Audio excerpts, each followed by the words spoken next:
Bonjour à tous, j'espère que vous allez bien. Nous allons voir vos énergies pour la semaine à venir.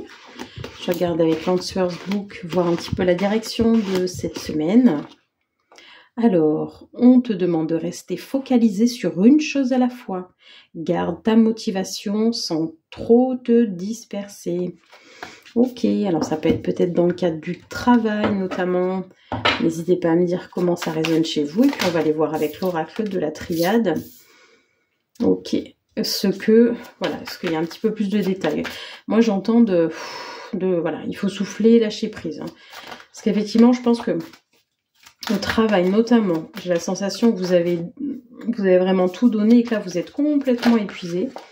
Et il y a besoin de se ressourcer, puis de ne pas confondre vitesse et précipitation. Peut-être on vous a mis énormément de stress au travail, mais là, sachez dire stop en fait. Hein. Là, il faut vraiment que vous mettiez vos limites aussi. Hein. Vous voyez, puis quand on vous dit une seule chose à la fois, enfin, je veux dire, on ne peut pas être partout. Donc, les personnes, que ce soit vous, hein, les collaborateurs, dans le cadre du travail notamment, en plus, là, il y a des contrats, hein, donc avec le sceau, hein, pour moi, on parle de contrats.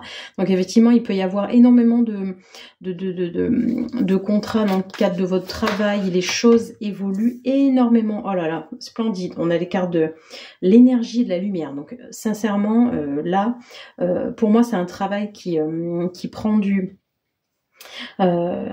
vraiment un essor assez fulgurant. Voilà, vous vous faites connaître, ça prend de l'ampleur, le bouche à oreille se fait. Par exemple, si vous avez débuté une entreprise, ou même si vous êtes dans le cadre d'une entreprise, on est vraiment en train de reconnaître aussi votre valeur. Voilà, prenez les choses une à une et sachez dire non à un moment donné. Parce que quand on est fatigué, quand on n'a pas la tête à ça, il y a des jours, voilà, mais forcément, on va faire des erreurs ou on va avoir vraiment du mal à remonter la pente. Puis on a une période hivernale, donc on a l'automne, donc il faut aussi penser à soi et s'écouter. Allez, je regarde une dernière carte un peu pour voir peut-être dans le cadre de la famille ou de la relation sentimentale, hein, ce qu'on a. La carte de la sagesse sort. Hein. Donc là, il y a vraiment une prise de conscience de quelle est peut-être notre empreinte sur cette vie-là, comment on réagit face à certaines situations.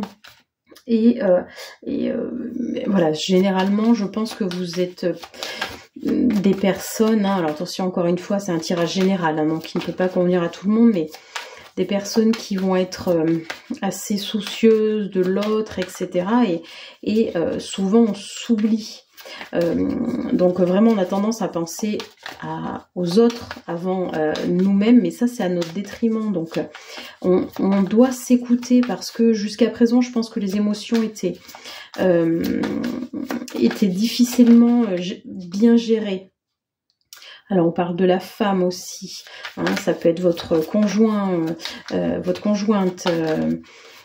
On parle aussi de peut-être penser à soi. Hein, là les racines du coup me parlent aussi peut-être d'une mère ou d'une grand-mère, hein, qui est peut-être décédée et qui est là avec vous. Il y a cette chose là aussi qui vient cette semaine pour moi, c'est-à-dire comme si vos ancêtres, les enseignements, hein, avec la carte de la sagesse, les enseignements appris avec les ancêtres ressortaient. Hein. C'est voilà, n'hésitez vraiment pas à me dire comment ça résonne chez vous, mais cette semaine, je pense qu'elle va être assez riche en intensité. Bon, écoutez, il n'y a plus d'autres cartes qui sortent, mais en tout cas, une très très belle semaine à vous. Je vous dis à très bientôt.